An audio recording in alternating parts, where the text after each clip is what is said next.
Hey, beauté à toutes et à tous. Bonjour. Ok. Donc, je fais une nouvelle vidéo. Désolée, mais j'ai un peu chaud là parce que je viens de danser. J'ai tapé 2-3 petits pas de danse histoire de me mettre vraiment dans le mood. Parce que le sujet là, franchement, c'est du lourd. C'est du lourd. En tout cas, moi, j'aime bien. Je suis dans mon domaine de recherche. J'ai appris des trucs ces derniers jours que je viens partager avec vous. Alors, on va partager des trucs. Et on va expliquer des trucs. Et donc, je vais commencer par une séance d'introduction.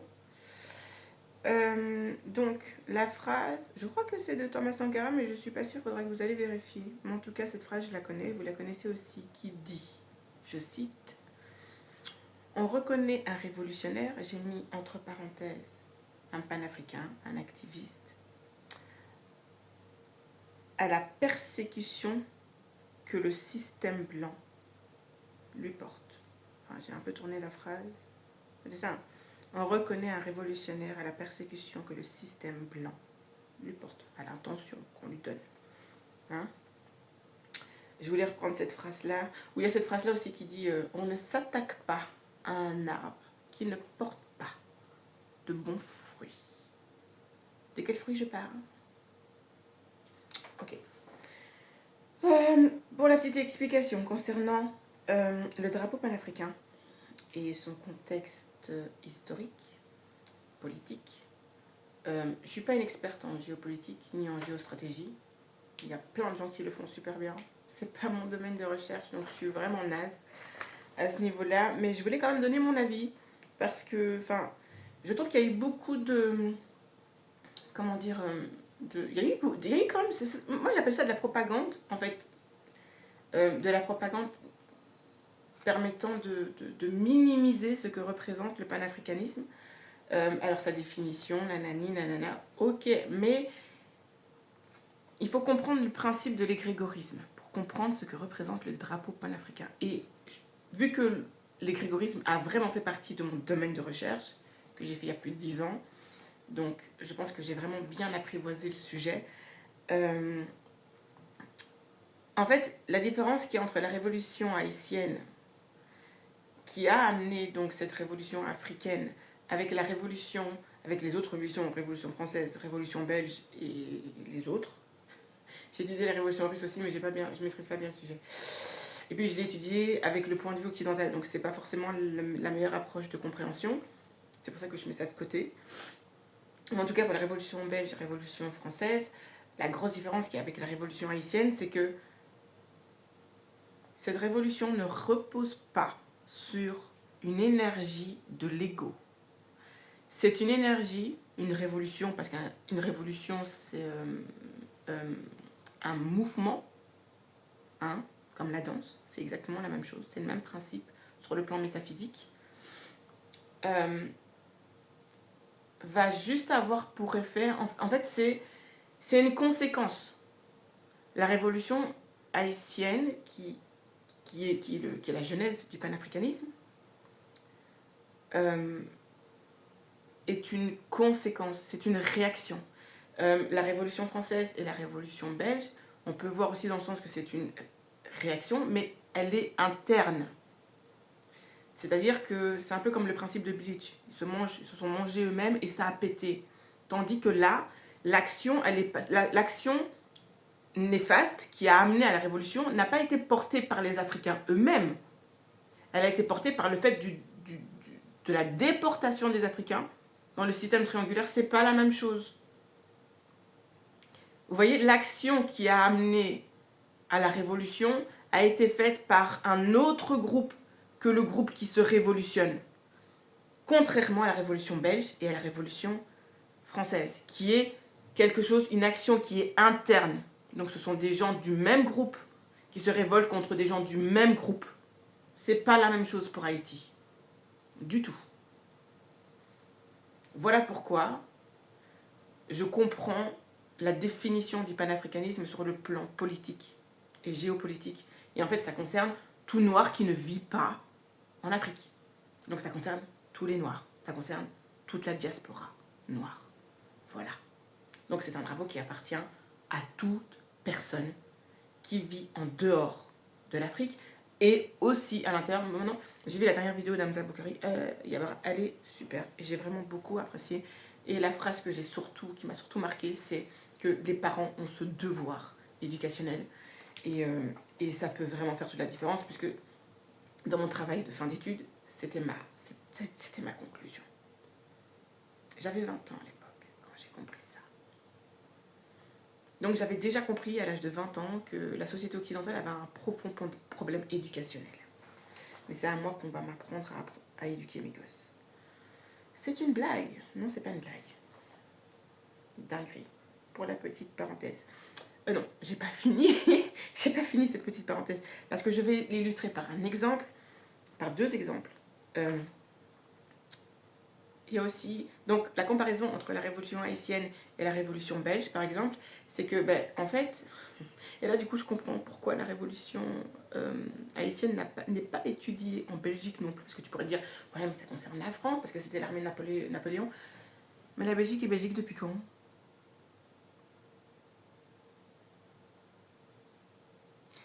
« 1831. Haïti depuis quand? 1804. Ah! Il semblerait que les Noirs soient un petit peu plus compétents que vous en termes de remise en ordre. C'est pas moi qui le dis, c'est l'histoire.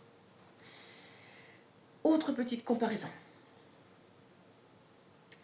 Qui était... En fait, là, je vais revérifier parce que, en fait, il y a peut-être un souci au niveau de la date. J'ai peut-être pas la bonne date, en fait, pour pouvoir l'exprimer. Mais en fait, l'Empire de Charles Quint.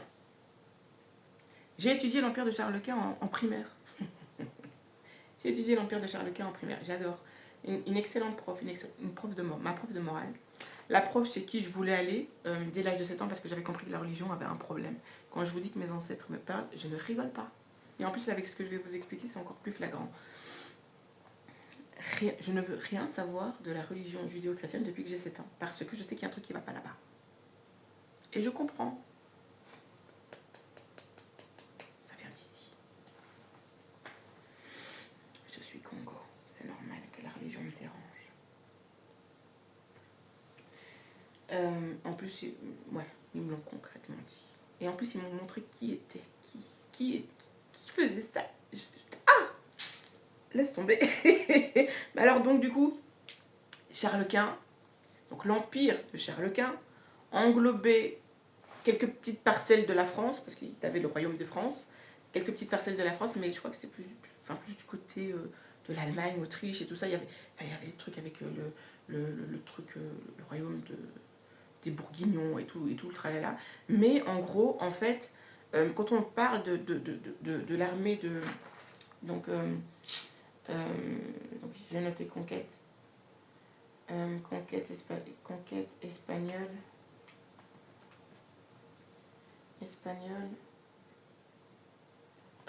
Des Amériques. À la fin du 15e, donc ouais, c'est les années 1400 quelque chose, mais c'est ça, en fait. Donc, en fait, mais c'était qui était... ça s'appelle moi j'appelle ça... J'ai résumé ça dans ma tête comme étant les guerres monarchiques occidentales qui se sont terminées en 1945, donc c'est quand même assez costaud. Mais... Attends. L'Empire Charlemagne. Ah non, c'est pas Charlemagne, Charles Quint. Désolé, autant pour moi. L'Empire de Charles Quint. Les dates, c'est 1541. Ah non, donc c'est 100 ans plus tard. Presque 100 ans plus tard. Mais voilà, donc... Ça ne change rien. Ça veut dire que... En fait... Et c'est parce que j'ai étudié la Révolution belge que je suis au courant. Ce qui va faire l'énervement de la Révolution des Belges, c'est que ils en ont marre d'être les petites mains des armées des autres. Puisque le QG, là, quand c'était français, c'était en France. Quand c'était le Guillaume d'Orange, c'était aux Pays-Bas. Et puis quand c'était Charles Quint, c'était en Espagne. Sachant que Charles Quint est né dans des territoires belges. C'est pour ça que je l'ai étudié à l'école, en fait. Parce qu'il y avait les 500 ans de Charlemagne. Charles Quint, autant pour moi. Donc voilà, les petites guéguerres monarchiques. Donc en ayant ces données comparatives, je trouve que le mouvement panafricain est plus que légitime et est basé vraiment sur une énergie de justice. Ah, ouais, ce mot-là, ils ne connaissent pas beaucoup. Une énergie de justice parce que et c'est pas eux qui ont demandé de se retrouver là-bas. Voilà. Ça, c'était ma petite parenthèse géopolitique. Ouais, c'est pas trop mon domaine. Et donc, ensuite, avant de passer à la table des matières, je voulais faire un petit récapitulatif aussi. Parce que j'ai regardé il n'y a pas longtemps le film Gun, qui a été repris par James Cameron, c'est ça, dans Battle Angel. Alors, je trouve, parce que, voilà, je regarde toujours les symboles qui sont utilisés. Et moi, dans ma définition de ce manga, c'est parce qu'ils appellent ça comment on appelle ça, cyberpunk. Ce mouvement artistique cyberpunk. Et ce mouvement, enfin, pas le mouvement, mais pas le mouvement artistique, hein, audiovisuel, mais et même, non, enfin, même dans les mangas en BD. Pour moi, ce manga ne fait que représenter en fait le peuple africain, effacer toutes les couleurs des personnages, vraiment. Ça représente, donc vous avez toute la population, donc ce qu'ils vont appeler les minorités, donc tous ceux qui vont représenter en fait tous ceux qui vivent au sol, donc tous ceux qui sont connectés à la terre, donc tous ceux qui ont les peuples premiers en fait, et les opprimés. Et vous avez l'élite, l'élite hein, autoproclamée de la société qui vit dans les hautes sphères et qui vivent avec prospérité, dans l'opulence, grâce au travail qui est fait de ceux qui sont en bas. Et donc, du coup, ils ont aussi cette tendance à décharger toute leur crasse chez eux, qui fait que, en fait, ceux qui sont les peuples opprimés, entre guillemets, les minorités, vivent, en fait, et doivent survivre dans les crasses et dans la pollution de ce que l'élite leur envoie. Oui, tu peux pas faire plus clair que ça. Et ils envoient des missionnaires chez eux. Ils envoient des missionnaires chez eux pour leur apprendre à mieux se gérer eux-mêmes. Ah, c'est dingue hein, quand même. Ah, je trouve ce manga excellent. Il y a quelqu'un qui l'a tapé sur YouTube. Je vous invite à aller le regarder parce qu'il est vraiment très très beau. Enfin, je trouve que les dessins sont vraiment très très beaux. Bon, la qualité de l'image n'est pas bonne, mais le manga BD, il est excellent. C'est un très beau manga. Ce sont des très beaux dessins. Pour les autres précisions, je les avais déjà faites. Hein. Voilà. Et aussi, ce petit détail que donc du coup, je suis allée vérifier quand je suis allée regarder le film il y a quelques jours. Je me suis rappelé que, en fait, donc le frère, en fait, il y a, oui, voilà. Donc il y a le personnage principal, donc la petite là, qui est un cyborg qui a été jeté comme ça. Donc en fait, c'est genre, on va utiliser ton énergie potentielle et puis après, on va te jeter comme une merde. C'est à peu près ça aussi, hein, on est bien d'accord. Et donc, du coup, ils utilisent et arrivent à percevoir les personnes qui ont du potentiel. Et c'est si seulement tu as un potentiel, on t'envoie dans la sphère de l'élite pour pouvoir travailler pour eux. Et l'histoire est basée sur ça. Et donc le personnage secondaire, c'est Hugo. Et je me suis dit, mais attends, c'est un code. C'est pas juste son prénom, c'est un code. Hugo en anglais, ça veut dire quoi? Tu vas. Et les gens qui y vont, ça s'appelle comment? Des migrants. Ça vous fait pas penser à un peuple? Aïe, aïe, aïe! Non, c'est pas mal quand même, chouchou! Hein? Et lui, qu'est-ce qu'il fait pour pouvoir survivre, pour pouvoir atteindre l'élite, pour pouvoir aller jusque là-bas?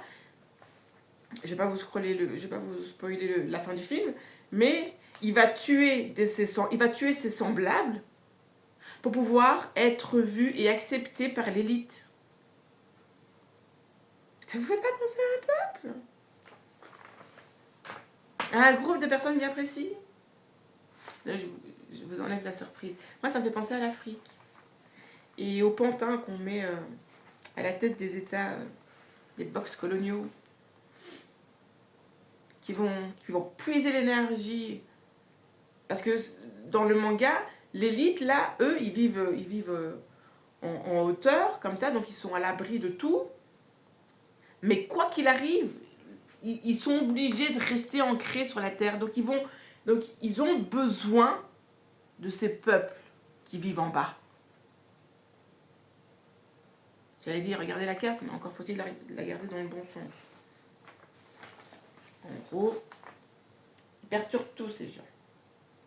Soit, et en plus le pire, c'est qu'ils voudraient qu'on s'écrase face à leur autorité. Je ne m'écraserai qu'à face à une seule autorité, celle de la vérité et de l'amour inconditionnel. Je ne parle pas d'amour religieux, hein, mon chaton. Moi, je ne suis pas dans ce game-là, je viens de le dire. Depuis fort longtemps. Vraiment très longtemps. Grâce à mes ancêtres. Donc, alors, je viens vous... Petit récapitulatif. Donc, ici, je vais passer à la table des matières. J'ai fait la petite parenthèse. Donc, les autres précisions du manga, je l'ai mis dans la vidéo. Ah, elle n'est plus en ligne. Bon, je la remettrai peut-être en ligne, en fait. Je remettrai peut-être ce paragraphe-là en ligne. Et donc, voilà, c'était ce qui manquait à la vidéo, en fait. Et aussi, oui, non, petite précision. Et donc, il volait, donc il massacrait les siens, mais pas n'importe comment, il prenait la colonne vertébrale. La colonne vertébrale, c'est le système périphérique de ton système nerveux, donc ce qui va... la tour de contrôle de tout ton corps. Donc, ils prennent possession de tout. Et là, je rebondis sur la vidéo précédente, sur mes années. Donc, la première vidéo où je fais la lecture du conte de Blanche-Neige. Deuxième vidéo, explication et déchiffrage du Disney, avec la petite précision, parce que dans cette vidéo-là, donc le génocide, que j'ai mis la photo du génocide oublié, il y a juste un petit détail qui n'est pas tout à fait juste, mais qui n'est pas vraiment une erreur, parce que ça induit quelque chose qui est réel et qui est vrai. C'est que le nœud papillon de Blanche-Neige, il est pas, dans le de Disney, il n'est pas jaune, il est rouge. Sauf que dans d'autres représentations de Blanche-Neige et les Sept Nains, qui n'est pas de Disney, j'ai déjà vu ces représentations en jaune. Et je crois que j'ai peut-être fait un petit lapsus avec le rêve du professeur Tournesol, qui lui a un nœud papillon jaune sur la tête. Ça explique ça, hein. Vous avez vu le lien? Finalement, l'erreur n'est pas vraiment une erreur. Alors, je vais vous montrer autre chose. J'ai trouvé une pépite, mon ami. Je sais pas si on verra bien. Alors ici, je vais vous montrer là. Donc, parce que Disney s'est refait la face. Donc, je veux dire, avec les remasterisations. Avec la remasterisation des Disney, qui est une façon aussi pour eux de faire une chose. Ça, c'est un truc que j'ai appris en cours de français. Ils font les remasterisations des BD, et là, du coup, moi, je rajoute des films Disney, pour justement occulter des parties qui pensaient être anodines dans un premier temps, parce qu'ils savaient que les gens n'avaient pas l'information, mais maintenant que les gens ont plus d'informations, maintenant qu'il y a Internet et que les informations circulent, ben, ils sont obligés de cacher 2-3 trucs, parce qu'ils se diront, oh, putain, les gens vont comprendre qu'on est des... Ok. Et donc, je vais vous montrer ceci. Vous avez vu? Regardez-moi ça. Comme c'est joli. Donc, ça, ce sont les premières représentations des livres Disney. Donc, de Mickey Mouse. Parce que quand je dis création, premier long métrage de Blanche-Neige, donc le personnage de Walter Disney était donc Mickey Mouse. Et de Mickey Mouse, il y avait des petits courts métrages. En plus de ça, il n'y avait pas de parole. Ça, il faut voir l'historique du monde du cinéma. Je n'ai pas étudié ça, même si enfin un petit peu, mais bon, pas plus que le système scolaire nous apprend. Mais donc, il y avait les petits courts-métrages de Mickey Mouse qui étaient sans parole. Et en plus, mais donc, le premier long-métrage a été Mickey Mouse. Et pour la partie européenne, ça a été Monsieur Tintin. Ils ont le même âge, Tintin et Mickey. Ils ont le même âge. Là, c'était pour la partie européenne. Ok, donc vous voyez ceci, hein, j'ai pas besoin de vous donner une explication, je pense que c'est vraiment extrêmement explicite. Explicite, c'est quoi qu'il a écrit? Mickey, roi de Bambouli. Ah, c'est quel pays ça? Mais la société n'est pas raciste, hein. Non. Bien sûr que non. J'en ai une autre. Aïe. Quand je vous dis que Disney est un message implicite pour les colonisés et les colonisateurs. Colonisateurs, on va tout vous choper, on va tout vous prendre. Ah oui, parce que tout le monde a besoin de Bambouli. Hein? Et donc ici, donc Mickey, donc c'est Mickey l'Africain. Alors je vais vous montrer l'image, elle est colossale. Donc, Ça illustre parfaitement bien mon propos, où j'explique que Disney a donc ce message subliminal pour tout le monde à ce niveau-là. Donc, ne pas avoir de représentation d'êtres humains noirs sur le continent africain, en fait c'est normal, c'est tout à fait normal. En Afrique, il y a que des animaux. D'après Walter Disney. Et puis je me suis dit aussi, attends, mais il n'y a pas de princesse russe dans Disney. Alors ils ont représenté tous les continents. Hein. Ils ont même fait un effort pour Pocahontas. Hein. Ils ont fait un effort pour Pocahontas. Bon, sur le territoire américain, ça aurait été scandaleux. Mais ils l'ont fait. Ils l'ont fait. Mais il n'y a pas de princesse russe. Et là, ça vient de me tilter du pourquoi du comment. Ok, ça, c'est pas mon domaine. J'ai dit, la géopolitique, c'est pas mon domaine. Mais, ils ont quand même une représentation de la Russie dans les Disney. Je sais pas si vous l'avez vu. C'est dans Atlantide, l'Empire perdu. Alors, je vous laisse deviner, c'est qui l'Empire perdu? Et ça, grâce au dessin, grâce au symbolisme du dessin, en fait, ça m'a sauté aux yeux, mais tout de suite. L'Empire perdu, c'est l'Empire Congo avec un K. Hein. Puisque ça retrace la course à l'armement. Et ils sont une équipe de scientifiques qui part explorer l'Empire perdu. Et en plus, c'est bien parce que l'héroïne dit que, en fait, sans les envahisseurs, donc ceux qui viennent sur leur terre, ils ne peuvent pas s'en sortir. Putain, c'est une dinguerie. Et ils mettent ça dans la tête de tous les gamins. Du monde entier. Et puis après, moi, j'étais en train d'étudier l'histoire de la colonisation en cours de français, enfin en cours d'histoire, et t'avais un élève qui a sorti comme ça. Mais qu'est-ce qu'ils auraient fait sans nous, ces petits Africains?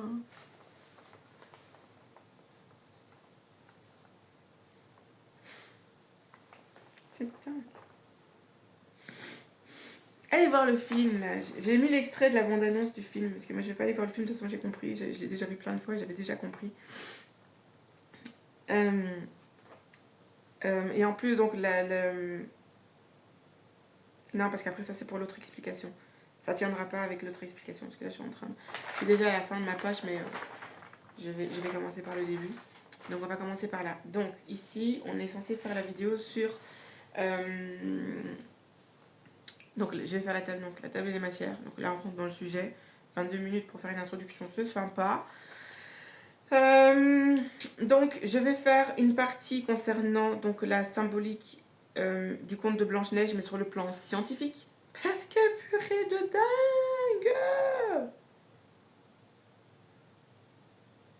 C'est dingue. Je trouve ça dingue. J'ai expliqué le nœud. Et en plus, oui, j'ai pas terminé. Donc, par rapport à la vidéo précédente, donc le nœud de Blanche-Neige, en fait, qui est rouge, c'est ce que j'ai expliqué de toute manière. Ça représente l'énergie du plasma. Et pourquoi ça représente... Ça s'est mis à l'endroit où on met une couronne. Je l'ai expliqué dans la vidéo. Parce que aussi dans le sang, ça représente l'énergie du sang. Donc elle est de lignée royale, c'est ce que ça veut dire. Mais dans le sang... Et pourquoi ils n'ont pas mis une couronne? Parce que la plupart du temps, quand on représente la famille royale sur le plan occidental, on va lui mettre une couronne, un diadème et tout. Là, Blanche-Neige ne porte pas de diadème. Ça veut dire qu'elle représente quel peuple?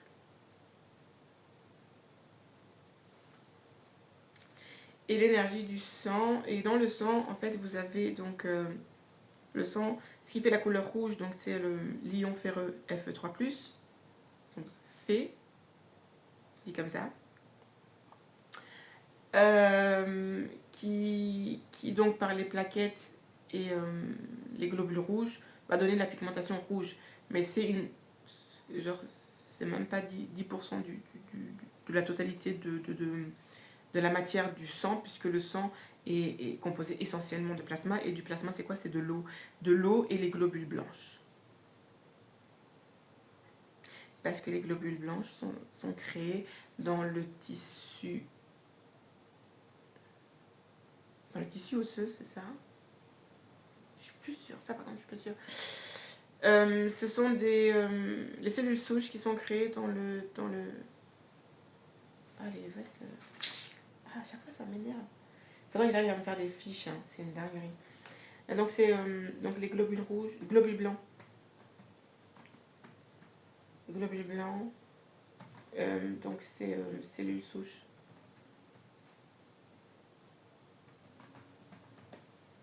Cellules souches.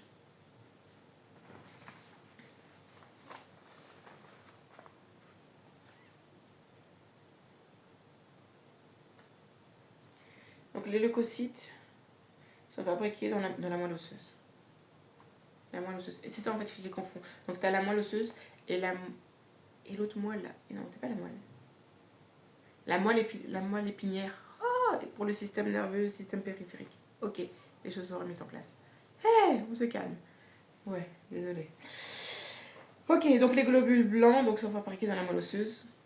Ouais, parce que tu n'imagines pas qu'il y a du... En fait, c'est parce que j'arrive pas à faire le lien parce que j'imagine pas qu'il y a du sang dans les os, mais si, il y a du sang dans les os. Et c'est justement ça qui est important d'étudier, donc la mitochondrie, parce que la mitochondrie va apporter ce qui va. Parce que, en fait, quand vous avez... Je sais pas si vous avez déjà été chez le dentiste et qu'il vous a fait un soin, et genre il vous a réparé une dent en mettant une espèce de pâte comme ça. Qu'est-ce qu'il va faire pour que ça durcisse comme une dent? Et donc, du coup, aussi dur qu'un os, il va mettre un rayonnement, une lumière fluorescence. Et comme je vous ai expliqué dans la précédente vidéo, lorsqu'il y a duplication cellulaire, il va y avoir un rayonnement vert dû à la phosphorescence, puisque il va y avoir création d'une protéine, adénosine triphosphate. Donc, il va y avoir la création de la molécule adénosine triphosphate, et donc c'est donc les fameux ATP qui vont donner l'énergie nécessaire à la cellule pour se dupliquer. Et c'est tout ce qui va être lié à la cicatrisation, etc. etc. Je vais reprendre. Adénosine triphosphate. Molécule énergétique fondamentale qui alimente les processus vitaux de nos cellules. Donc ça va toucher à tout ce qui touche ton corps. Le métabolisme, la création, la duplication cellulaire, donc toutes les formes de cellules de ton corps, les neurones y compris. Donc ça va participer à tout ce qui va être création de la pensée, puisque forcément pour qu'il y ait pensée, il faut qu'il y ait transmutation d'énergie calorifique. Donc je crois que c'est l'énergie liquide en énergie électrique. L'énergie électrique, donc, comme j'ai dit, c'est de l'information. C'est ce qui va donner l'information à tes muscles de bouger. Donc, tout ce qui va être système moteur. Donc, ça touche tout ton corps. Elle est partout. Partout. Elle est partout. Et je dis elle parce que c'est une énergie qui se transmet de la mère à l'enfant. En gros, tu sais pas bouger. En gros, tu n'existerais même pas si elle n'existait pas. C'est pas la définition de quelque chose. Quand on dit quelque chose qui est partout, on dit comment? On dit qu'il est omniscient et omniprésent. C'est la définition de qui? Faites attention, maman veille. Et ouais, maman veille. Merci, maman. Mais ça va aller ici. Donc,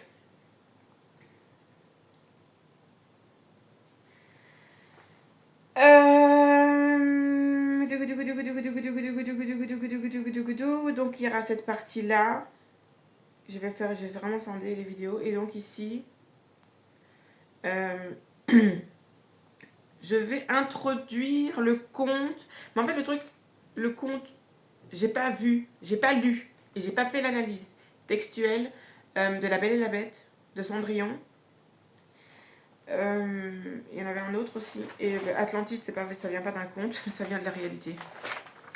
C'est la colonisation du Congo. Juste ça.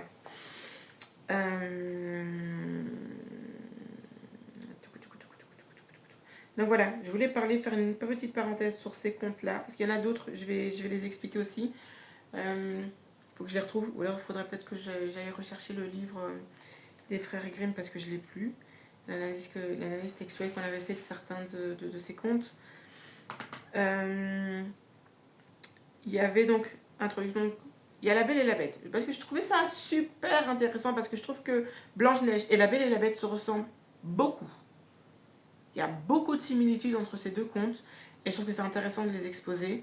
On avait fait en classe, on avait fait l'analyse Donc, du conte. Non, non, non, non, non, non, non, non. Enfin, moi, c'est moi qui ai fait ça. On n'a pas fait ça en classe.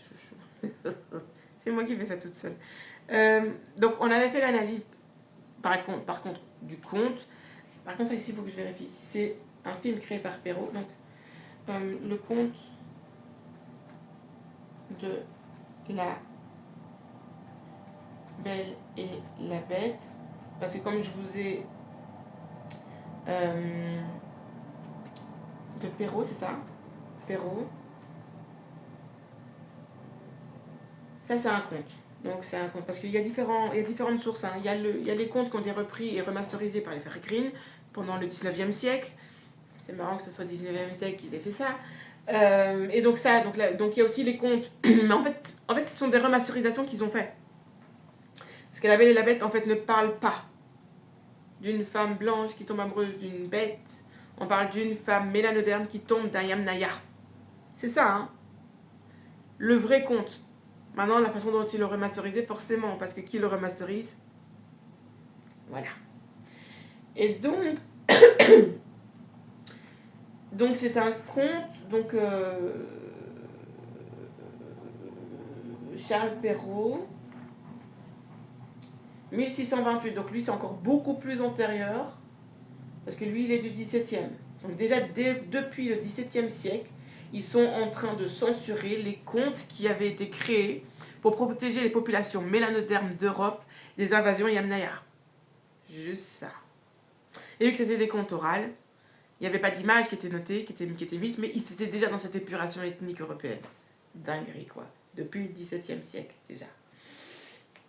Mais il y a un film, on a fait l'analyse donc artistique d'un film, donc le film La Belle et la Bête.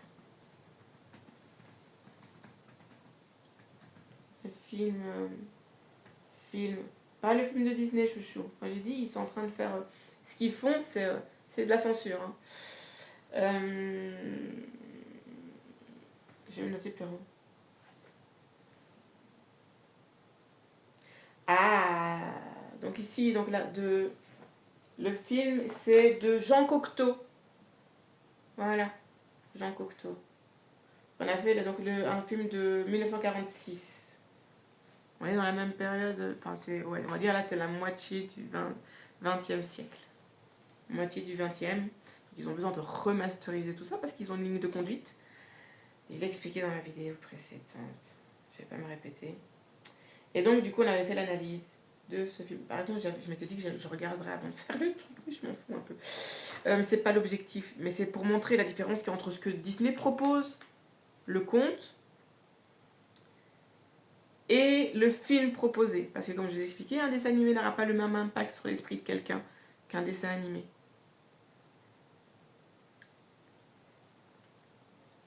Voilà quoi. Et donc là, je vais faire avec le souvenir, quitte à revenir après sur la vidéo prochaine et repréciser, parce que je vais regarder le film. Je me suis dit, en plus, mais il y a un film qu'il faut que je revoie, je sais plus quoi pour pouvoir faire ma vidéo. C'était ça. Mais je le regarderai après. Mais je me rappelle plus ou moins. Il y a une grosse différence entre Disney, le conte. Ben en fait, moi j'avais retenu dans mon cours la Belle et la Bête de Perrault. Donc en fait, on a fait l'analyse textuelle aussi. Peut-être, ah si. Oh, c'est comique. Vous savez, quand vous êtes occupé, imaginons, vous vous rappelez quand vous êtes étudiant, même quand vous êtes au téléphone, parce qu'en plus, ça a une explication psychologique. Vous êtes au téléphone et puis vous avez un bic en main et vous êtes en train de griffonner le temps de discuter avec la personne. Ah ben moi, je me rappelle en plus, purée, c'est une dinguerie. On faisait l'analyse de La Belle et la Bête de Perrault et j'ai dessiné un truc. Je vais vous le dessiner, c'est une dinguerie. Vous allez me purée, c'est dingue. J'avais dessiné un truc comme ça. Oh purée, c'est dingue. J'avais dessiné un truc comme ça. Ça vous fait penser à quoi? J'avais dessiné ça. Vous savez, quand votre esprit est je sais pas où, j'étais en train d'écouter le prof. Et puis je griffonnais comme ça au-dessus de ma feuille. Et avec toujours accompagné de madame aussi. Et c'est dingue. Bah oui, parce que en Égypte antique, elle est l'œil de Ra. qui m'a toujours accompagnée, Châtain. Maintenant, je comprends pourquoi. Dinguerie. Mais c'est bien, c'est sympa. Tant pis pour mes ennemis. Bah oui, je joue. Ah voilà. Bah oui. Chacun son équipe. Je m'en fous, moi je suis dans l'équipe des vainqueurs. Pourquoi? Parce que 7 ne gagne jamais. À partir du moment où la vie existe sur Terre, c'est la preuve que 7 ne gagne jamais. C'est juste une question de temps. La seule chose qu'il fait, c'est gagner du temps. Gagner du temps. Mais il ne gagne jamais. C'est ce que la vie apprend. C'est ce que la nature t'enseigne. Et moi, je crois en la nature. Parce que la nature, c'est les ancêtres aussi. Désolée. Dans La Belle et la Bête, le conte, Belle a 2 sœurs. Et je pense que c'est un détail supra important. Elle a 2 sœurs. C'est pour ça que je dis, il y a plein de similitudes entre les deux contes parce que c'est le syndrome Blanche-Neige, c'est-à-dire la jalousie extrême qui pousse à des comportements extrêmes et malveillants. C'est dingue. En plus, vu le contexte dans lequel j'ai découvert j'ai découvert le Disney, c'est assez mignon. Ouais, je trouve ça assez mignon. J'étais en Italie, dans ma famille adoptive, en Sicile. Et ah, moi tu me mets dans l'eau, mon lapin, je suis un vrai poisson. Un vrai poisson dans l'eau, chouchou. Et vu qu'ils aiment bien faire la fête, je sais pas si c'est comme ça encore aujourd'hui, mais c'est des gens qui aiment bien faire la fête, comme ça. Beaucoup, une belle énergie, une bonne dynamique. Des gens bienveillants. Franchement, par rapport aux propagandes cinématographiques, je trouve que, en tout cas du ressenti que j'en ai eu, c'était des gens bienveillants. Qui aimaient danser, qui aimaient la musique. Et là, tu deviens mon copain. Je dansais tout le temps. Je me suis fait un copain. Du coup, j'ai eu un copain. Un copain, en tout bien, tout honneur. Hein. Ouais. Purée, c'est une dinguerie. C'est vrai. C'était sympa. Et du coup, j'avais été invitée à un goûter d'anniversaire. Et le garçon m'avait donné le livre de La Belle et la Bête. Mais c'était version italienne, quoi. Enfin, en mode Disney, mais écrit en italien. C'est pour ça que ça me tilte. Le souvenir est resté, même si j'étais toute petite. J'étais pas encore en maternelle. Mais ouais, c'était sympa. Il m'avait donné ce bouquin. Du coup, je suis rentrée, j'arrivais, c'était limite si j'étais pas devenue bilingue italien. J'arrivais, pane, à quoi, non, c'est ça, à quoi, enfin voilà, soit. On reste dans l'analyse textuelle et artistique et intellectuelle des contes. Donc, dans le film, il y a les premières scènes, je ne sais plus si ce sont les premières scènes du film, où on voit en fait, donc je vais donner mon avis, hein. Il y a l'avis que j'ai eu en classe, et puis après il y a mon analyse à moi, avec toutes les informations que j'ai pu récolter sur ces sujets-là. Et donc en fait, on voit un château qui est vide, mais qui a une belle table bien dressée, avec full nourriture, full d'abondance, de la lumière, avec les bougeoirs. Hein, il est bien connu, le bougeoir de... la petite référence Disney, là, t'as vu. Donc le bougeoir, le grand horloger, avec le mouvement des tic-tac, donc le bruit, donc ce silence un peu sourd comme ça, juste avec le bruit des tic-tac, le vide dans le sens où il n'y a personne à table. Il y a une table immense pour une vingtaine, une trentaine de personnes, comme les grands banquets qu'ils faisaient pendant la période du Moyen-Âge. Mais il n'y a personne. Il n'y a rien du tout.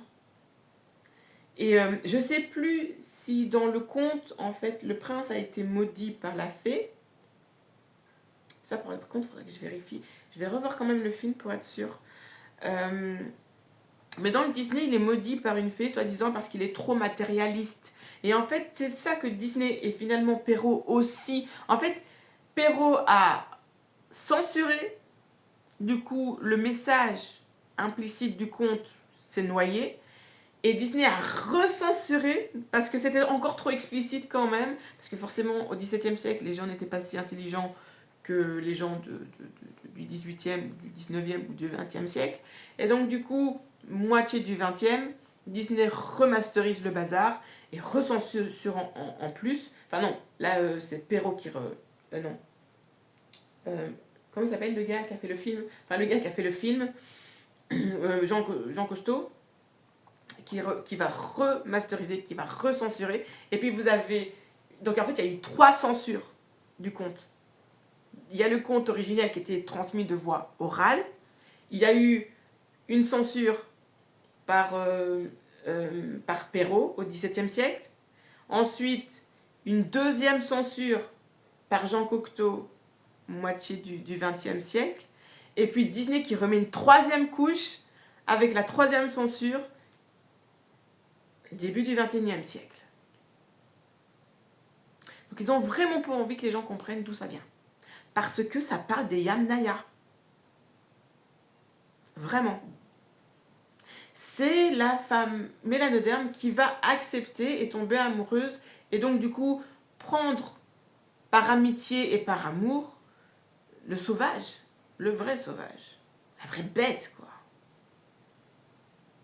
Dinguerie. Et là, elle est vraiment une sale bête.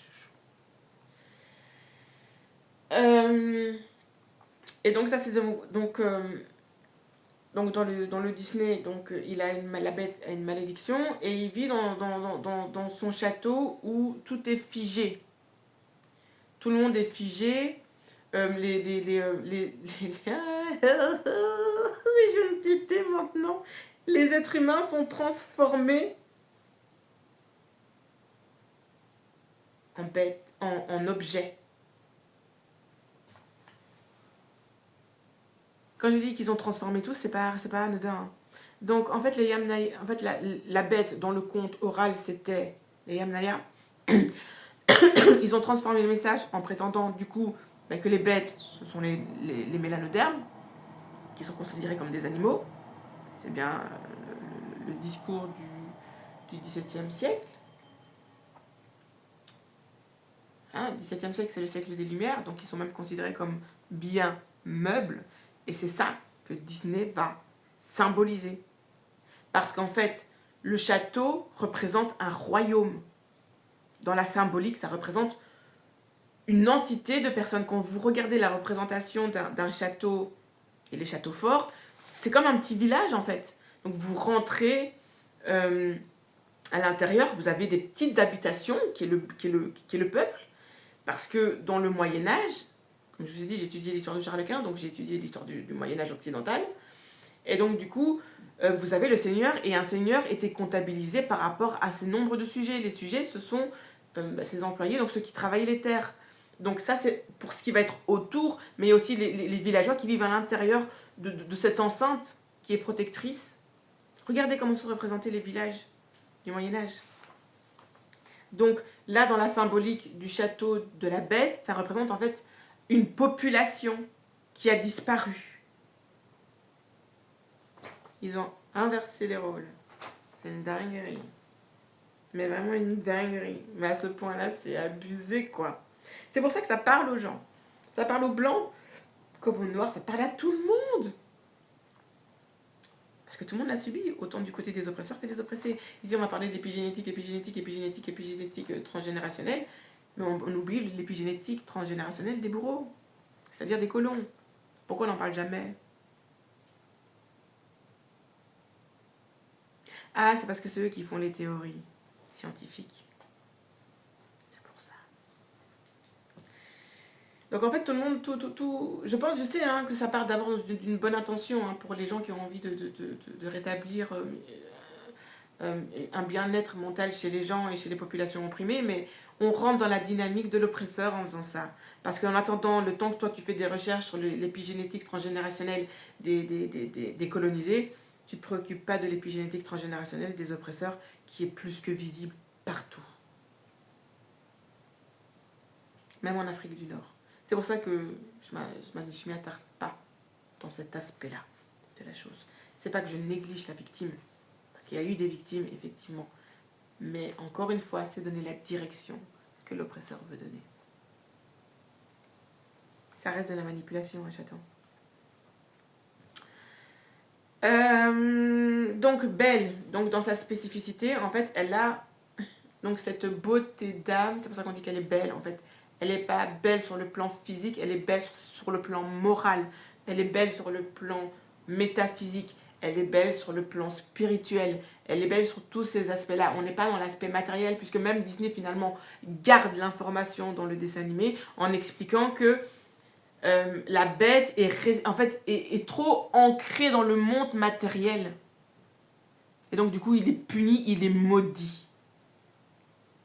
Et vu que la bête dans le Disney est associée finalement au peuple noir, qui sont considérés comme des bêtes, des animaux, hein, parce que c'est surtout un animal. En plus, quand vous regardez, hein, il a les caractéristiques physiques d'un loup ou d'un chien sauvage qui vit dans les bois.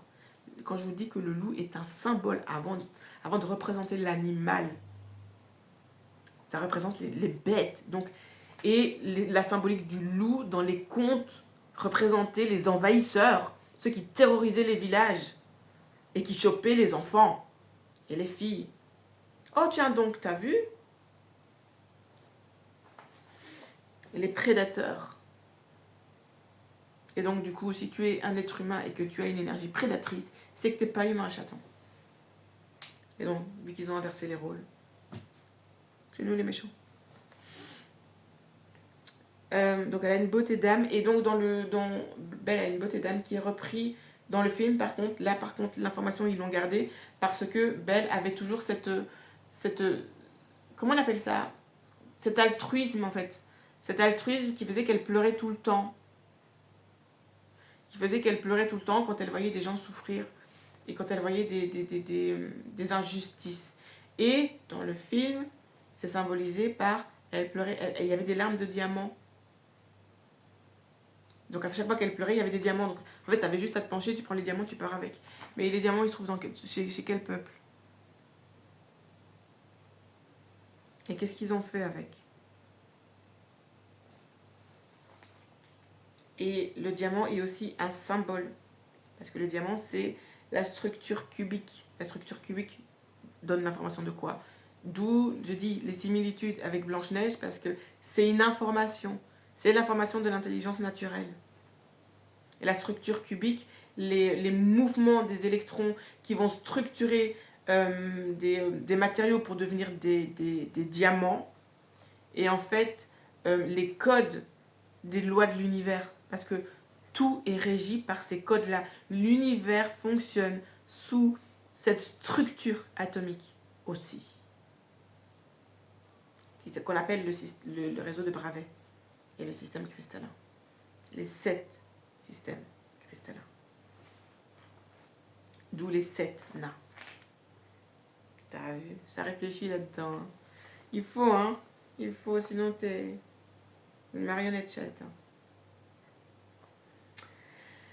Hein. Donc elle a 2 sœurs. Deuxième information. Il y a peut-être des trucs que j'ai oubliés, hein, parce que franchement, ça fait plus de 10 ans que j'ai pas vu de film, chouchou. Donc elle a 2 sœurs qui sont immondes et qui sont dans le film représentées comme étant pas belles, quoi. Mais c'est encore une fois c'est pas sur le plan physique, c'est aussi sur le plan moral. Elles n'ont pas une belle âme, elles ne sont pas morales, elles n'ont pas des bons comportements. En fait, ce sont des filles extrêmement matérialistes dans le film et qui veulent absolument se mettre avec un homme riche. Et donc, du coup, elles reprochent à leur père qui a perdu sa femme, donc du coup, qui doit s'occuper tout seul de ses 3 filles, reprenant à l'époque, parce que là, ça représente l'époque du 17e, 18e siècle, en France, à Paris, sachant que il y a toute cette histoire-là de Black Connection, c'est ça? Black Confection, White Confection, qui parle en fait de la peau, quoi. Et aussi des valeurs morales. Il y a toute cette subtilité-là, mais d'autres personnes le font mieux que moi. par rapport à ces analyses textuelles-là. Et donc, du coup, le système fonctionnait, puisqu'on est déjà là, par contre, dans le film, comme c'est expliqué, on est déjà dans un système patriarcal. Parce que ce sont les filles. Ah non! Non! Là, ce sont les hommes qui viennent dans le foyer des filles qui vont marier. Et c'est ça qui va créer la jalousie, qui fait Blanche-Neige, syndrome Blanche-Neige. Parce que ces deux filles-là, en fait, ont été promises à deux garçons, mais parce qu'ils ne sont pas super riches, donc du coup, elles sont un peu vexées. Et parce que, voilà, c'est pas, non seulement ils ne sont pas super beaux, mais en plus de ça, ils n'ont pas beaucoup d'argent. Donc voilà, c'est des filles matérialistes qui n'ont aucune valeur morale. Donc en fait, c'est pas des filles de bon parti, comme on dit dans l'expression française. C'est pas des bons partis. Mais dans le conte, dans le film de Jean Cocteau, la bête qui vit là comme ça dans les fins fonds des forêts, dans son château, lui est un bon parti parce qu'il a beaucoup d'argent, puisqu'il a plein de biens matériels. Et donc, du coup, le père de Belle, ben, il hésite un peu, en fait, je ne sais plus comment le narratif est expliqué, il hésite à marier, en fait, il promet à la bête de marier sa fille, Belle. Et donc, du coup, même comment dire, ses sœurs de Belle sont jalouses. Parce que ben, le gars, il a plein de pépettes. Même s'il ressemble à une bête, elles veulent être avec lui. Parce que lui, c'est même si c'est... Donc c'est vraiment basé sur le matérialisme qui rend les gens et les individus nauséabondes. C'est vraiment ça. Ça parle vraiment de ça. Et on le voit, enfin, c'est la définition même de la société occidentale. Et l'histoire de la société occidentale. Les guerres monarchiques sont basées que sur ça. Hein. Le matériel. Et le premier matériel, la première matière première pour ces populations-là, ce sont les êtres humains. C'est pas moi qui le dis, c'est l'histoire. Et mes ancêtres, surtout. Et donc, du coup, vu que Belle est promise, parce qu'en fait, elle part s'aventurer près de son château, je crois que dans les deux histoires, c'est à peu près la même chose. Et donc, du coup, le prince offre une rose blanche, en plus, il offre une rose blanche. Dans le film, hein, il offre une rose blanche à Belle. En guise de promesse. J'allais dire promesse d'embauche. Ça, je ferais ça. Promesse de mariage. Voilà. Et donc, du coup, étant donné qu'il a quand même très mauvaise réputation, mais du coup, il y a toute une alchimie qui se crée entre la bête et Belle, puisque Belle tombe amoureuse de la bête. Elle n'est pas attirée par ses biens matériels, ce qui va attirer la bête vers elle. Parce qu'en fait, ce qui l'exaspérait, et ce qui faisait, dans le film, hein, faisait qu'il s'éloignait des populations, des gens, c'était le fait que les gens étaient trop attachés au matérialisme. Vous voyez comme ils inversent tout. Il était exaspéré du matérialisme des gens, puisque c'est un noble. C'est un noble. Il a les biens matériels. Sauf que dans la population, on va dire, non bête, ben, ce sont des nobles aussi, mais ils n'ont pas un bal. Ils n'ont pas de matériel. Et les seuls biens qu'ils ont, en fait, finalement, ce sont leurs filles à marier. Ça correspond bien à l'histoire du Moyen-Âge européen. Ça, c'est dingue. C'est dingue. Moi, je trouve ça dingue. Et donc, voilà. Donc, Belle est une fille de noble que Disney va reprendre en disant qu'elle est la fille de l'inventeur, du créateur. Sauf qu'en fait, ils disent la fille du créateur. Mais regardez le message subliminal. Elle est la fille du créateur et elle est blanche.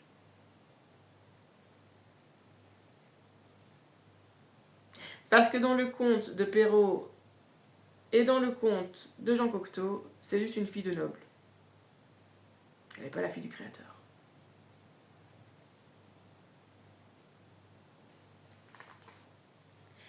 Et dans le Moyen-Âge, avant le Moyen-Âge, donc pendant la période de l'Antiquité européenne, être fille de noble voulait dire être donc de la noblesse, donc de la royauté, et la royauté était basée sur le sang noir, le sang bleu, qui est devenu sang bleu. Tout se tient, chaton. Mais il faut juste que les gens réfléchissent et réunissent toutes les informations ensemble, là où diviser pour mieux régner. Ah ben ça marche, hein? Ça marche. Donc, je viens d'expliquer, elle dit bête et propriétaire de biens, je viens d'expliquer les subterfuges et les inversions. C'est comme dans Gumn en fait, parce qu'ils le font aussi, hein. Dans le film de James Cameron, elle participe au jeu, finalement les jeux là c'est du pain et des jeux, comme diraient certains. Donc là dans le manga elle participe. Mais en fait je pense que dans la BD si, parce qu'en fait le film c'est une partie de l'histoire, mais il n'y a pas le suivi parce que si, il y a différents tomes. Je les ai pas, ceux-là c'est parce que ceux-là je les avais pas, je les ai pas lus. Mais il parle de ça. Elle participe au jeu aussi pour se faire plus d'argent après la mort de Hugo. Et dans l'anime, donc dans le livre manga, celui qui va porter le symbole 99 là, c'est celui qui va tuer son chien, qui va la rendre folle de rage et qui va l'inciter donc du coup à tuer tous les méchants. Et dans le film de James Cameron, c'est elle qui porte le symbole 99. Ils inversent. Parce qu'ils savent que ça veut dire quelque chose. Et que ça va parler aux gens. En tout cas pour ceux qui veulent la vérité, en tout cas.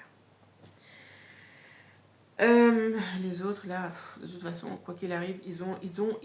Là, par contre, la créativité, est longue. Hein. Elle est sans limite, chouchou. Donc voilà, Belle est promise parce que donc elle reçoit la rose et donc du coup en fait je crois qu'à la fin, j'extrapole peut-être, hein, faudra vérifier parce que comme je dis ça fait plus de 10 ans que j'ai vu le film, pendant vers la fin du film, donc en fait vu que Belle tombe amoureuse de la bête et qu'en plus de ça ils sont full pépette, les deux sœurs sont super jalouses et donc du coup vont réussir à monter la tête à ces deux prétendants d'aller buter la bête et ils vont aller buter la bête. Je crois qu'ils vont réussir à buter la bête. Parce qu'ils sont jaloux. Et là, il y a cette valeur-là, donc dans le film de Jean Cocteau, qui rappelle que l'homme doit être courageux. Un homme qui n'a pas de courage est un homme qui n'a pas de couilles. Et un homme qui n'a pas de couilles est un problème pour sa communauté. À bon entendeur.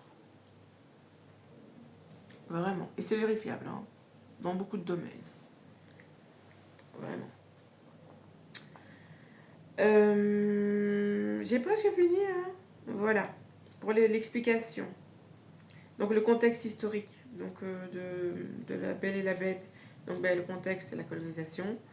Je viens de l'expliquer donc, avec les 3 remasterisations au cours de 17e, 18e, 19e, 20e, 21e siècle. Donc pendant 5 siècles, ils vont remasteriser 3 fois le conte. Attardez-vous à cette histoire. Vraiment. Parce que s'ils le font, c'est pas pour rien.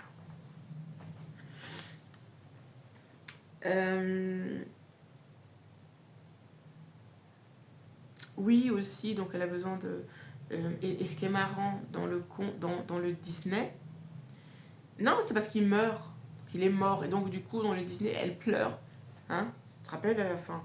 Elle pleure, il est mort. Mais là, c'est Gaston. Tu vois, là où Gaston fait encore une subversion, parce que les fans de Gaston, qui est grand, costaud, fort, gaillard, il est courageux, hein, Gaston, t'as vu. Donc ils reprennent, hein, ils savent. Et à part son fan, et son fan club est composé donc d'un bouffon, on va appeler ça comme ça, et de 2 filles. T'as vu? Ah oui, c'est le plus fort, Gaston. Ah, chaton. Ah oui, il est grand. C'est un chasseur, hein. Et c'est lui qui va réussir à monter la foule, à aller buter la bête. Parce que Belle est tombée amoureuse de lui, donc il pète un cap, il est jaloux. Et en fait, mais c'est ça. Ils sont 2. Ah ouais. Ils sont 2. Les 2 prétendants des 2 filles, qui sont en fait les 2 sœurs de Belle, qui sont jalouses de Belle aussi. Et donc du coup, elles vont monter la tête aux garçons pour qu'ils aillent buter l'amoureux de Belle. Parce qu'elles sont jalouses. Parce que la meuf, elle a gagné le jackpot.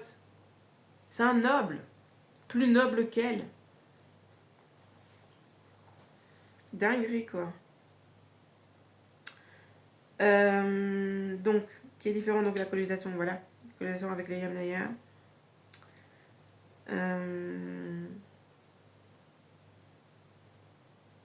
Et aussi, la petite précision, c'est que les Yamnaya étaient des nomades. Donc, ils n'ont aucun patrimoine matériel. Donc, la version de Perrault est juste... Sauf que ils disent que la bête, en fait la bête, c'était eux. Et c'est vrai qu'eux, ils n'ont aucun bien matériel. Mais ils vont représenter la bête parce que quelle époque 17e 17e, ça dit quoi? C'est le code noir, non? Où ils disent que les noirs sont des biens meubles et pas des humains. C'est des bêtes, quoi. Ils ont tout inversé. Donc, pour l'analyse, il y a moyen d'approfondir. Hein. Il y a vraiment, vraiment moyen d'approfondir, mais j'en ai d'autres à expliquer. Là, je termine ma partie sur les comparaisons Disney avec d'autres contes. Donc, j'ai dit, donc La Belle et la Bête, c'est fait. Alors, il y a Cendrillon. Dans les premières vidéos que j'ai fait sur la déesse Hathor Isis, j'ai expliqué il y a un artefact qui représente donc la fameuse coupe de la fontaine de jouvence. Ben, c'est à la déesse Hathor. Donc la fontaine de jouvence, c'est ce qui te donne l'immortalité. Hein. Juste ça. Et donc, et qui est aussi associé à une araignée. Quand on regarde l'artefact, ça ressemble aux yeux d'araignée. Et les yeux d'araignée, l'araignée a 8 yeux. Et ce qui est intéressant, c'est la façon dont elle tisse sa toile. La toile d'une araignée représente une galaxie. C'est dingue. Il faut étudier le règne animal. Hein. Il faut joindre toutes les informations ensemble. Parce que c'est costaud. Observez une toile d'araignée. Les araignées là qui font dans les champs, pas celles qui sont dans les maisons parce que finalement elles font ça dans les coins. Mais celles qui font ça dans un champ. Vous êtes dans un champ, vous allez voir une toile d'araignée. Je parle pas des araignées qui font ça en mode colonie là dans les buissons. Ah non, pas celle-là. Ni les araignées, comment ils appellent ça? Les araignées rose-croix. Non, on parle pas de celle-là non plus. Hey, on se calme. Je parle des araignées, celles qui font les simples toiles comme ça. Observez bien comment elles la construisent et comment regardez-la sous différents angles. Vous allez comprendre.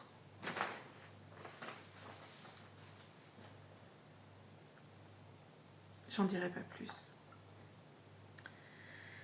Donc par rapport à Cendrillon, il y a 2-3 informations que je trouve par rapport au Disney qui étaient intéressantes à relever. Je vais mettre au milieu comme ça. Peut-être plus sympa pour la vidéo. Voilà. Ouais.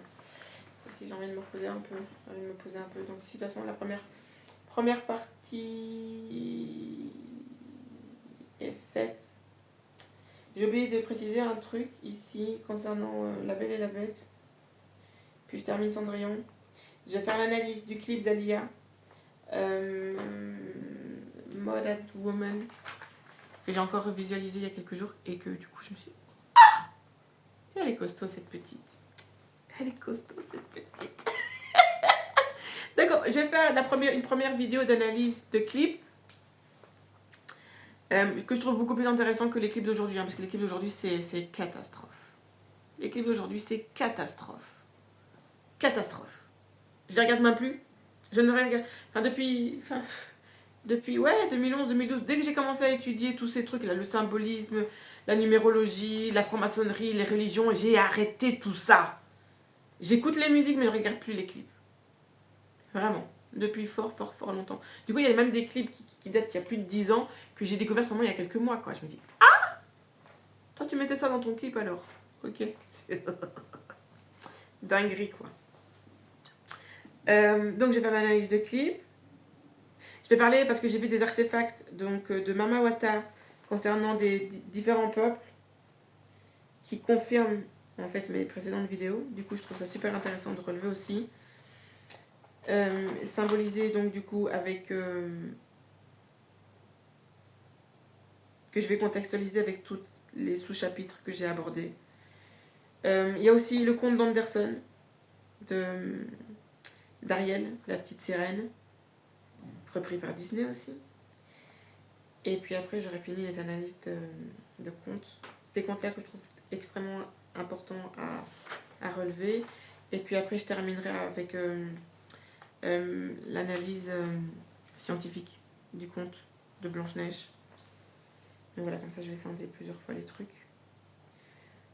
Pour terminer, pour l'analyse de La Belle et la Bête, il y a un petit détail, parce que du coup, je peux faire un crochet avec une autre recherche qui était un peu géopolitique. C'était pour ça que j'ai un peu commencé par la géopolitique, parce que du coup, ça m'a replongé un peu dans ce type de recherche. Et c'est la raison pour laquelle j'ai abandonné l'étude de la géopolitique.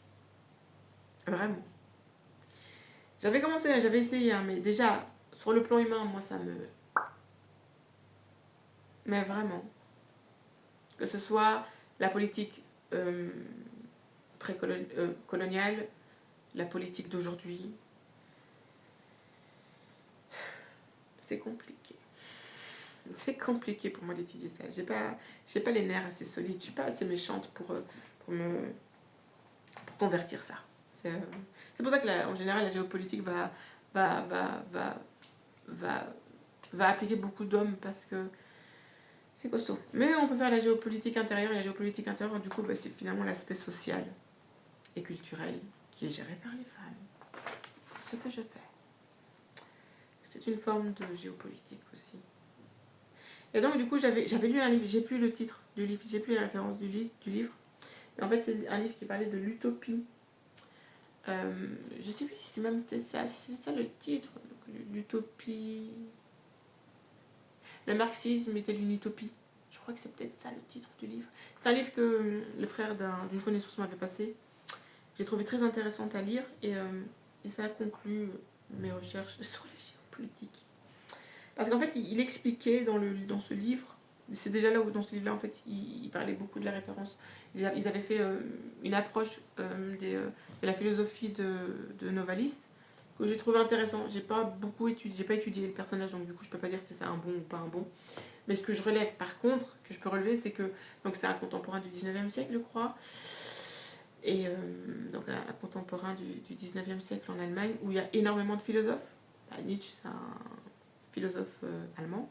Il y en a beaucoup, beaucoup, beaucoup, beaucoup. Beaucoup de philosophes allemands, français et anglais au 19e siècle, bizarrement, après les découvertes de Champollion.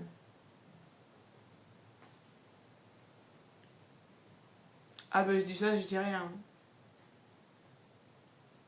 Chacun se fera son propre avis. Et donc dans ce livre, ils expliquaient que... ils parlaient en fait de l'échec du marxisme, du mouvement marxisme en Europe, donc, qui est le mouvement révolutionnaire du prolétariat et de la lutte des classes, qui dure encore jusqu'à aujourd'hui. Hein. Et donc ils expliquaient, à travers différents philosophes, pourquoi ça avait été un échec.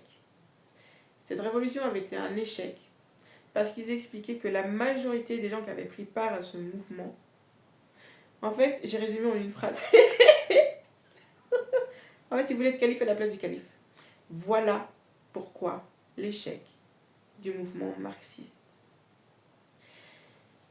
La classe prolétariat voulait prendre la place des patrons. Et les patrons voulaient prendre la place des bourgeois. Finalement, c'est ce qui a fait aussi l'échec de la Révolution française. Moi, je mets mon petit avis personnel là-dessus. Petite parenthèse. Et moi, je vous dis, je n'ai pas étudié la géopolitique. Ni l'histoire de la géopolitique. Donc, ça vaut pas grand-chose. Mais j'ai calé sur cette info parce que je me suis dit, c'est exactement ça. Parce que c'est encore observable aujourd'hui.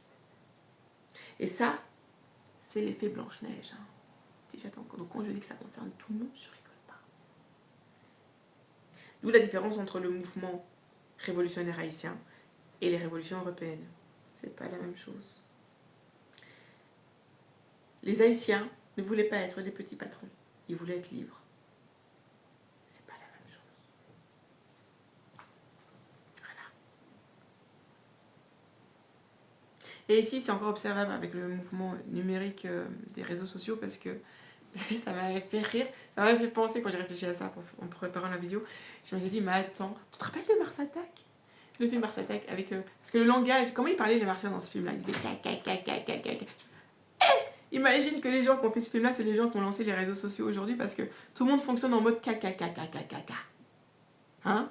Et je dis pas, je critique pas, hein. Je suis pas là pour ça, c'est pas mon rôle. Et là, je suis. Mais je me suis dit, mais c'est assez comique quand même parce qu'aujourd'hui, ça roule qu'avec ça. Les caca. Comme si c'était le langage. Parce que, faut pas se leurrer, hein. Les martiens, quand ils inversent tous les symboles. Hein. Les petits bonhommes verts, c'est quoi?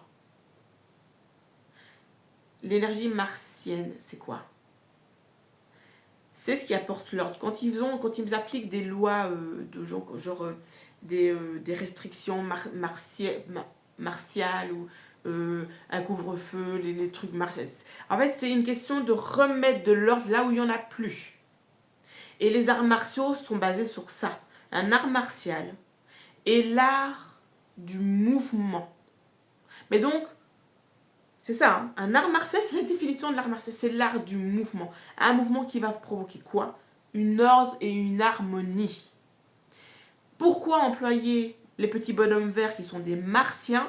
C'est parce que les Africains et les Européens qui ont été envahis par les Yamnaya sont partis en Asie.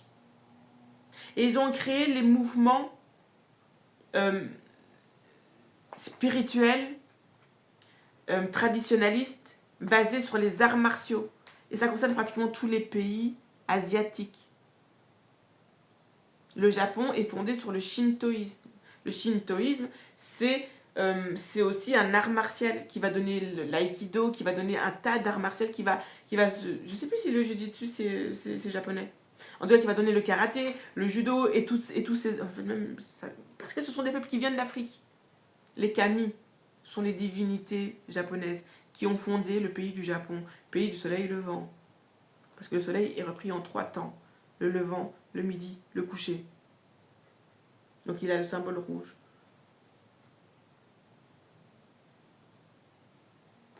De qui on parle?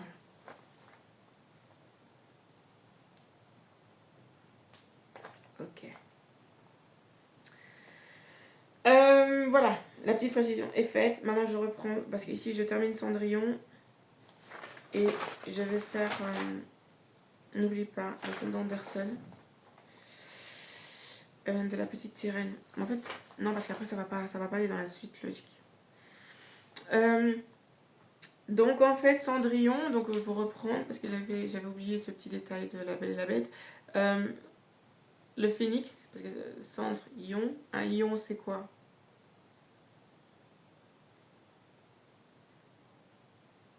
Ah, bonne question, parce que la définition là je ne l'ai pas tout de suite.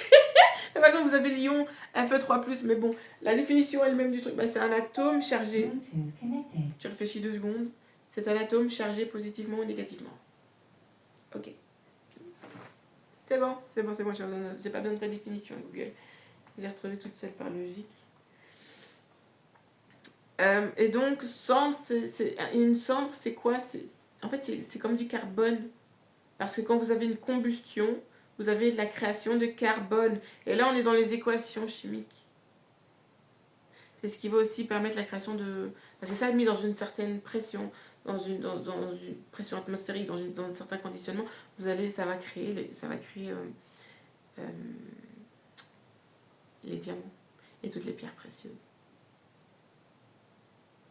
Donc vous voyez le lien entre Cendrillon et donc c'est encore une fois c'est le système cristallin.